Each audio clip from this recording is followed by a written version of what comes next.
السلام علیکم ورحمۃ اللہ وبرکاتہ۔ محترم ناظرین، بہنوں اور بھائیوں، عمرے کے عنوان کے تحت آج کی اس چوتھی نشست میں سادگی سے، اختصار سے اور جامعیت کے ساتھ عمرے کے جو تینوں ارکان ہیں، احرام، طواف اور حج، ان کو ترتیب سے بیان کر دیتا ہوں۔ تو اب ایک ہی نشست میں ترتیب کے ساتھ جو ہے ان کو کیسے بجا لانا ہے، اس پر بات کرتے ہیں، تو بات کو سمجھنا بھی آسان ہے، سمجھانا بھی اب آسان ہوگا۔ تو محترم ناظرین، میں نے عرض کیا تھا کہ جب انسان عمرے کے لیے جاتا ہے تو میقات سے احرام کی حالت میں گزرنا ضروری ہے، چونکہ جو یمن، بنگلہ دیش اور ہندوستان والے ہیں، ان کا میقات یلملم کا مقام ہے۔ محترم ناظرین، مردوں کے لیے احرام کی انسلی چادریں زیبتن کرنے سے پہلے، اور خواتین کے لیے جو ان کا لباس، عام لباس ہے جو احرام کے لیے وہ پہنتی ہیں، اس سے پہلے چاہیے کہ غسل کر لیا جائے اور خوشبو لگا لی جائے۔ احرام کی دو انسلی چادریں اور عورتیں جو عام لباس ہے وہ زیب تن کرنے کے بعد میقات سے گزرتے ہوئے عمرے کی نیت کر لیں گے۔ آپ کو معلوم ہے کہ میقات ہندوستان، پاکستان، یمن والوں کا مقام یلملم ہے، کہ جب جہازوں پر سے گزرتا ہے تو لبیک عمرتن کے الفاظ سے نیت کی جاتی ہے۔ تو احرام چونکہ وہاں ممکن نہیں ہوتا کہ پہنا جائے، تو ایئرپورٹ سے ہی زیب تن کر لیا جاتا ہے، اور خاص طور پہ میقات سے جب الفاظ سے نیت کر کے معتمر گزرتا ہے لبیک عمرتن، تو تلبیہ کہنا شروع کر دیا جاتا ہے، لبیک اللہم لبیک، لبیک لا شریک لک لبیک، ان الحمد والنعمت لک والملک لا شریک لک۔ اگر زبانی یاد نہیں تو اس کو ریٹن فارم میں اپنے پاس رکھیں اور مفہوم کو ذہن میں رکھتے ہوئے اس کو پڑھتے رہیں، اس کو تلبیہ کہتے ہیں، ادا کرتے رہیں۔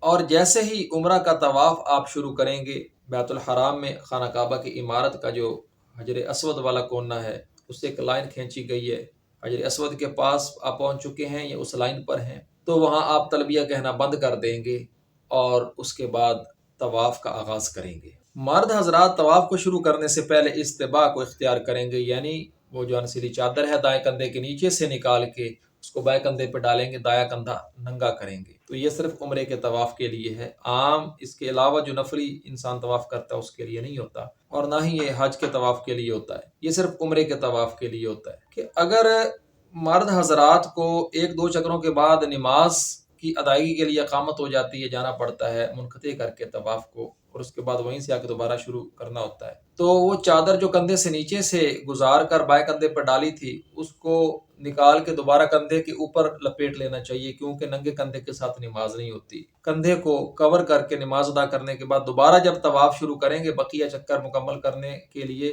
دوبارہ سے اس کندھے کو ننگا کر لیں گے۔ تو یہ ایک مسئلہ ذہن میں رکھنا چاہیے۔ جی محترم ناظرین، تلبیہ کہنا بند کر دیا اور استباء کی حالت اختیار کر لی مردوں نے، اور اب بسم اللہ اللہ اکبر کہہ کر حجر اسود کا استعلام کرنا ہے، یعنی حجر اسود کو چومنا ہے کہ تو اس پر پیشانی رکھیں اور اس کو بوسہ دیں۔ اگر ممکن نہ ہو تو پھر کسی چھڑی سے، چھتری وغیرہ سے چھو کر بھی آپ اس کو بوسہ دے سکتے ہیں۔ لیکن اگر آپ حجر اسود سے جو لائن کھینچی گئی ہے مسجد میں، اس لائن پر کہیں فاصلے پر ہیں، تو پھر آپ نے صرف بسم اللہ اللہ اکبر پڑھنا ہے اور اشارہ کرنا ہے، لیکن آپ نے رفع یدین وغیرہ نہیں کرنا، جیسے عام طور پہ رفع یدین لوگ کرتے ہیں، تو یہ نہیں کرنا۔ بس بسم اللہ اللہ اکبر اور ہاتھ کا اور دائیں ہاتھ کا اشارہ کرنا ہے، لیکن چومنا نہیں ہے۔ اور اس طرح سے جو ہے آپ اس طواف کے پہلے چکر کا آغاز کریں گے، اور اس کے بعد ہر چکر جو ہے وہ اسی طرح شروع کریں گے، استلام کرتے ہوئے۔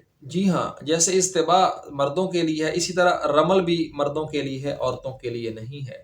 رمل یعنی طواف کے 7 چکروں میں سے پہلے 3 چکروں میں مرد حضرات دوڑنے کے سے انداز میں پھرتی کے ساتھ چلتے ہیں، اور باقی 4 چکروں میں عام رفتار کے ساتھ چل کر جو ہے چکر پورے کیے جاتے ہیں۔ تو پہلے 3 چکروں میں مردوں کا پھرتی کے ساتھ دوڑنے کے سے انداز سے چلنا خانہ کعبہ کے گرد، اس کو رمل کہتے ہیں اصطلاح میں۔ یہ کیوں کرتے ہیں؟ اگرچہ اس کا پس منظر ہے، لیکن خلفاء نے اس کو جاری رکھا، لہٰذا مردوں کو رمل کرنا چاہیے۔ اسی طرح خانہ کعبہ کے 4 کونے ہیں، حجر اسود کے بعد والا رکن جو ہے اس کو رکن عراقی کہتے ہیں، اس کے بعد جو اس کے بعد کونا آتا ہے حجر اسود، اس کو رکن شامی کہتے ہیں۔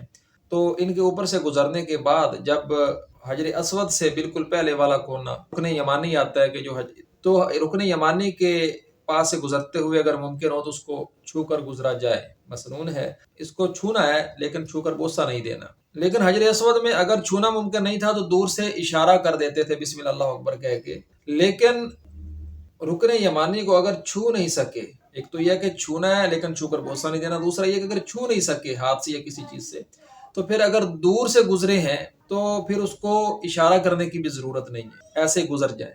اور رکن یمانی سے حجر اسود تک آپ ایک دعا ہے قرآن کریم کی، وہ پڑھنا مسنون ہے، وہ پڑھیں ربنا آتنا فی الدنیا حسنۃ وفی الآخرۃ حسنۃ وقنا عذاب النار۔ یاد نہیں ہے تو اس کو لکھ کر رکھ لیں، ترجمے کے ساتھ اس کو سمجھ کے پڑھیں۔ اور اسی طرح اور بھی کئی دیگر قرآنی اور احادیث نبویہ میں ادعیہ ہیں، دعائیں ہیں، ان کو بھی آپ کر سکتے ہیں، اور آپ اپنی زبان میں بھی دعائیں اللہ تعالیٰ سے مانگ سکتے ہیں۔ محترم ناظرین، جب طواف مکمل ہو جاتا ہے، حجر اسود سے حجر اسود تک ایک چکر، پھر حجر اسود سے حجر اسود تک دوسرا چکر، یعنی حجر اسود سے جو چکر شروع ہوتا ہے حجر اسود پہ آ کے وہ چکر مکمل ہو جاتا ہے، تو اس طرح سے اگر 7 چکر ہو جاتے ہیں جس کو طواف کہتے ہیں، تو اس کے بعد آپ نے مقام ابراہیم کے پاس آنا ہے۔ یہ قرآن کریم کی آیت کا حصہ پڑھتے ہوئے جو رسول اللہ صلی اللہ علیہ وسلم کا طریقہ بھی ہے، وَاتَّخَذُوا مِن مَقَامِ إِبْرَاهِيمَ مُصَلًّى، کہ مقام ابراہیم کو اپنی نماز کی جگہ بنائیں۔ اور مقام ابراہیم ایک پتھر ہے جو وہاں پہ ایک نشانی پڑی ہوئی ہے، اس کا یہ مطلب نہیں جہاں وہ پڑا اس کے پیچھے ہر بندہ تو ایسے نہیں پڑھ سکتا، یعنی اس کے پیچھے جو صف ہے وہاں جہاں بھی کھڑے ہو کے آپ کو جگہ ملے 2 رکعتیں ادا کر لیں۔ پہلی رکعت میں سورۃ الکافرون پڑھنی ہے، دوسری رکعت میں سورۃ الاخلاص پڑھنی مسنون ہے، اور 2 رکعتیں ادا کرنے کے بعد آپ آب زمزم پئیں، سر پہ گرائیں، اور اس کے بعد دوبارہ ایک دفعہ حجر اسود کا استعلام اگر کرنا چاہیں تو کر لیں، آپ کو موقع ملے تو، نہیں تو پھر آپ قرآن کریم سورۃ بقرہ کی آیت نمبر 158 پڑھتے ہوئے رسول اللہ صلی اللہ علیہ وسلم کے طریقے کے مطابق سعی کرنے کی طرف چلے جائیں، صفا کی طرف چلے جائیں۔ صفا سے مروہ کے درمیان 7 چکر لگانے کا نام سعی ہے۔ تو یہ قرآن کریم کی سورۃ بقرہ میں آیت نمبر 158 پڑھتے ہوئے جائیں، جو رسول اللہ صلی اللہ علیہ وسلم کا طریقہ ہے۔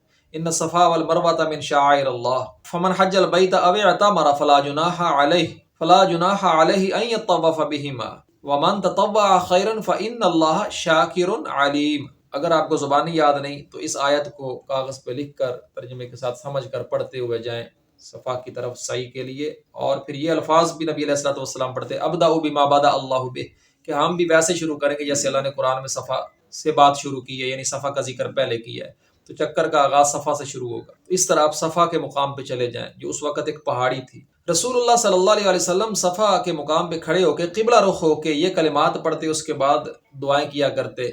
وہ کلمات کیا ہیں؟ اللہ اکبر اللہ اکبر اللہ اکبر، لا الہ الا اللہ وحدہ لا شریک لہ لہ الملک ولہ الحمد وہو علی کل شیء قدیر، لا الہ الا اللہ وحدہ انجز وعدہ ونصر عبدہ وہزم الاحزاب وحدہ۔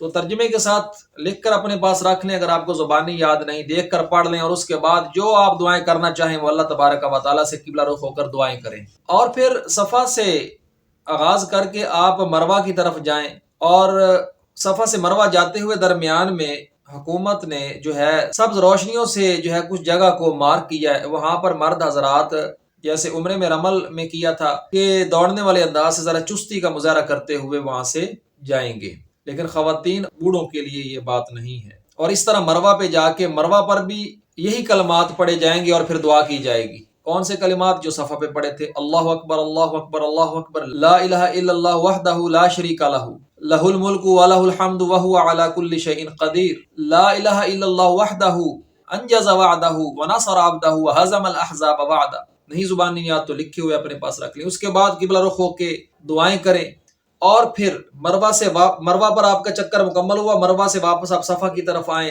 صفا پہ دوسرا چکر ہو جائے گا، اور صفا پہ آ کے پھر اسی طرح آپ یہ کلمات پڑھیں، دعائیں کریں۔ اسی طرح محترم ناظرین، بہنوں اور بھائیوں، کے صفا سے جو چکر شروع کیا تھا 7واں چکر مروہ پر مکمل ہو گیا، تو بعض لوگ یہ سمجھتے ہیں کہ صفا سے مروہ اور پھر مروہ سے صفا پر آ کر کے چکر ہوتا ہے، یہ 2 چکر بنتے ہیں۔ صفا سے مروہ تک ایک چکر، پھر مروہ سے صفا تک دوسرا چکر، پھر صفا سے مروہ تک تیسرا چکر، اس طرح سے جو ہے آپ 7 چکر کرتے ہیں۔ جو صفا سے آپ نے شروع کیا، مروہ پہ جا کے 7واں چکر مکمل ہوا۔ باقی طواف اور سعی میں جو میں نے علیحدہ نشستوں میں بات کی تھی، وہاں بھی ذکر کیا تھا کہ طواف کے لیے وضو ضروری ہوتا ہے، سعی کے لیے وضو ضروری نہیں ہوتا، اور طواف اور سعی دونوں جو ہے معتبر سوار ہو کر بھی کر سکتا ہے، اور طواف اور سعی کے درمیان ضروری بات بھی کی جا سکتی ہے۔ طواف اور سعی کے درمیان اگر طواف یا سعی کو منقطع کرنا پڑتا ہے، یعنی 2 چکر 3 چکر لگا لیے، ابھی باقی 4 یا 5 چکر رہتے ہیں، نماز کا وقت ہو گیا، تو ٹھیک ہے، پہلے آپ نماز پڑھ لیں اور اس کے بعد بقیہ چکر مکمل کر لیں، یا قضاء حاجت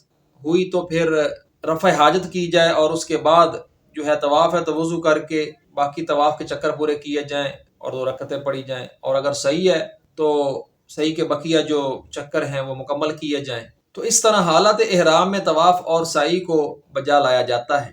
تو یہ 3 ارکان ہیں۔ اب یہ جو طواف کی پابندیوں میں ہے معتمر، ان پابندیوں سے نکلنے کے لیے یہ آخری مرحلہ آن پہنچا ہے۔ سعی کے بعد مرد حضرات کو حلق یا تقصیر کروانا ہوتی ہے، یعنی سر کو منڈوانا ہوتا ہے یا سر کے بالوں کو کٹوانا ہوتا ہے، جس سے عمرے کی تکمیل ہوتی ہے۔ اور خواتین کے لیے سر کا منڈوانا نہیں ہے، صرف 1-2 پور جو ہے وہ آخر سے بالوں کو کاٹ لینا ہوتا ہے، جس کو تقصیر کہہ سکتے ہیں آپ۔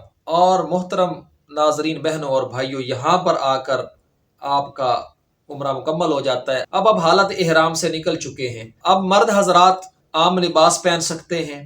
اب مرد اور عورتوں کے اوپر عام حالات میں جو چیزیں جائز تھی لیکن احرام کی حالت میں پابندیاں تھیں، اب ان پابندیوں سے معتمر آزاد ہو چکا ہے۔ تو آج کی اس چوتھی اور آخری نشست میں ہم نے عمرے کے طریقہ کار پر بات کر کے اس موضوع کو الحمدللہ مکمل کیا ہے۔ میں نے صرف اس کے تکنیکی پہلوؤں پہ بات کی ہے، میں نے زیادہ گہرائی میں جا کر اس کے فضائل پہ بات نہیں کی۔ محترم ناظرین بہنوں اور بھائیوں، انشاءاللہ اللہ تعالیٰ نے موقع دیا تو میں حج کے موضوع پر بھی اسی طرح ایک سلسلہ بناؤں گا حج کے عنوان کے تحت، اور اس میں حج کے طریقہ کار پہ بات کروں گا۔ آپ سے دعاؤں کی درخواست ہے۔ انشاءاللہ آئندہ ایک نئے موضوع کے ساتھ حاضر ہوں گے، تب تک کے لیے اجازت۔ السلام علیکم ورحمۃ اللہ وبرکاتہ۔